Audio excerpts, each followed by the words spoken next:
First up, the inflation figures, 3.8%, still nearly double what the Bank of England target rate is. What are you going to do to bring down prices? Sure. Well, just to say, we're not satisfied with where we are in terms of inflation. Obviously, it's disappointing.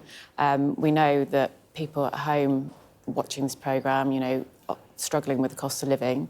So we have done a number of things to help in that regard. For example, we've increased the national minimum wage, benefiting the 3 million of the lowest paid workers. We're expanding free breakfast clubs. But we know that global commodity prices, as the Bank of England governor has said, is driving a lot of this change. So there are things that we can do at home, but we are also subject to quite difficult global headwinds on some of these price rises. Are you doing all that you can do at home, though? There are... Sure. Economists who suggest there are other measures, levers that can be pulled. We are looking at, as a government, as what more we can do. Okay. One of the things we're doing is resetting our relationship with the European Union, because obviously there's a lot of friction on our border with our most important and biggest trading partner. That is also contributing to more expensive food coming into the country because of that friction. So we're intent as a government to ensure that we bring that friction down, and hopefully that will have a downward pressure on prices too. OK. You're announcing today new financial penalties for water companies who commit environmental offences, which I'm sure will be welcomed by many people who want to make sure the ecology of this country is protected. But budgets are tight. Can you be certain that your budget will not be cut in the upcoming budget? We've had the spending review and we've had the settlement of the spending review. What we're announcing today is to ensure... So your budget's not going to be cut in the budget? Sorry. Well, the budget is about whether we need spending cuts or tax rises. I will not be drawn on the budget. It's not my job to write the budget. You'll understand. Got you then. It's not my job to write the budget. The Chancellor will be announcing the budget on the 26th of November. But can I just say something about the announcement today? Yes, because please. the reason it's important is that at the moment the Environment Agency doesn't really have a cost-effective way of holding the water companies to account on some of these minor and moderate offences of pollution. So what we're setting out today is further details as to how we will introduce swifter and, in some cases, automatic penalties. These are a bit like speeding fines.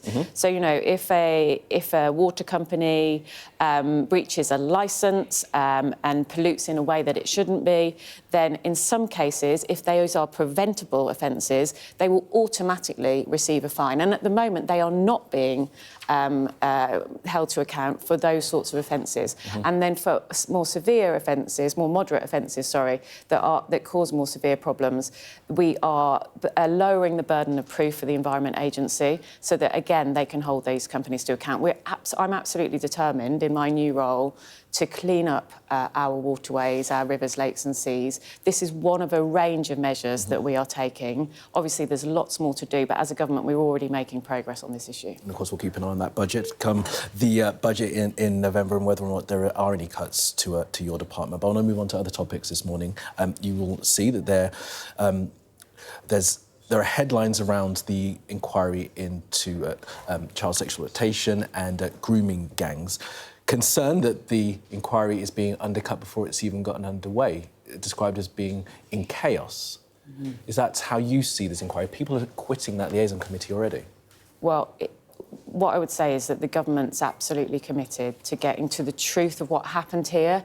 The state, time and again, let down these girls. There was horrific exploitation and grooming, and the Home Secretary has written today in the Times and is reassuring victims that we are not watering down the inquiry, we are not widening the scope of the inquiry, and we will look at all the different factors. We will look at the religious and ethnic minority profile of the offenders. We will go to all of those places that are uncomfortable, where we will leave no stone unturned.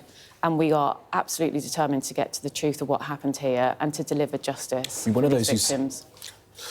I believe you when you say that, but those on the liaison panel don't agree. I mean, one of them, Fiona Goddard, thinks that the Safeguarding Minister, Jess Phillips, is lying about what she's saying. That she's called for her to stand down, and I know that you will defend your cabinet colleague, but doesn't it tell you something that one of these people, one of these victims, doesn't have faith in this process? I mean, she's not making this up out of the air. She's taking it from somewhere. And look, we absolutely take very seriously Fiona Goddard's comments, and we want to rebuild their trust in this process. What I will say is that since we came into government, we've already taken action on this. The Prime Minister, when he was Director of Public Prosecutions, was the first person to prosecute grooming gangs.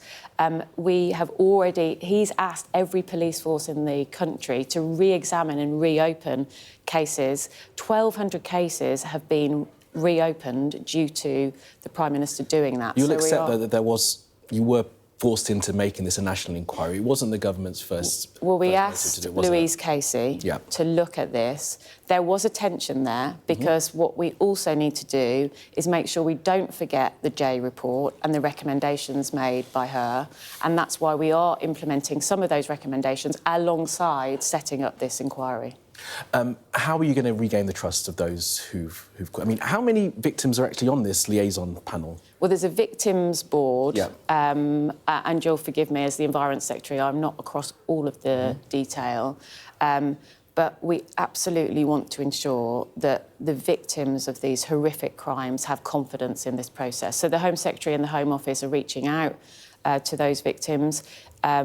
We will take very seriously their concerns, but I want to reassure them that the Home Secretary is not watering down the inquiry. Okay. So why do you think that they still see issues of this being watered down and widened that take it away from one of their key concerns, that it's not going to focus on race and religious background of the perpetrators? Why do you think that they are feeling that at this stage, having had meetings with Sure, no, I understand the question.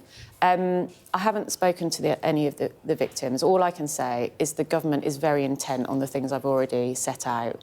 We're not going to dilute the process. We're not going to leave any stone unturned.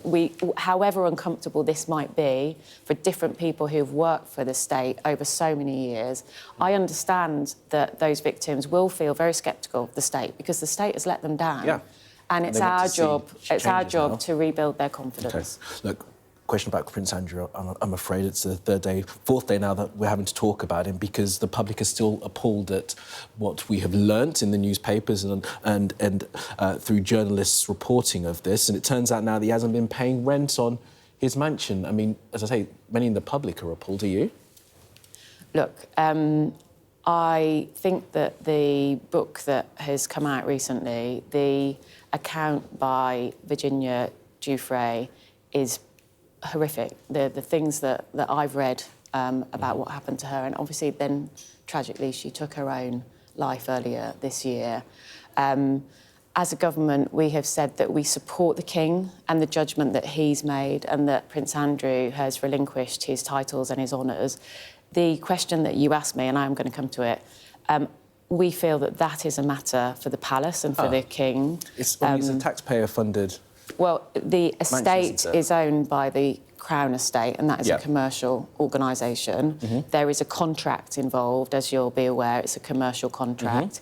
But we feel that it's appropriate that the King and the Palace make these decisions. And you've been saying that... And we will support them in what they decide. And you've been saying that to us as the government for a number of days now, as these revelations keep on coming. This isn't going anywhere by you having that position. What will it take for parliamentarians to listen to their constituents and actually take action? That's what many people want to happen, for Parliament to do something and the reason we've been telling you the same thing is that we have a consistent position on this, which is these are matters for the Palace and matters for the King. You're not going to listen to what your constituents are saying?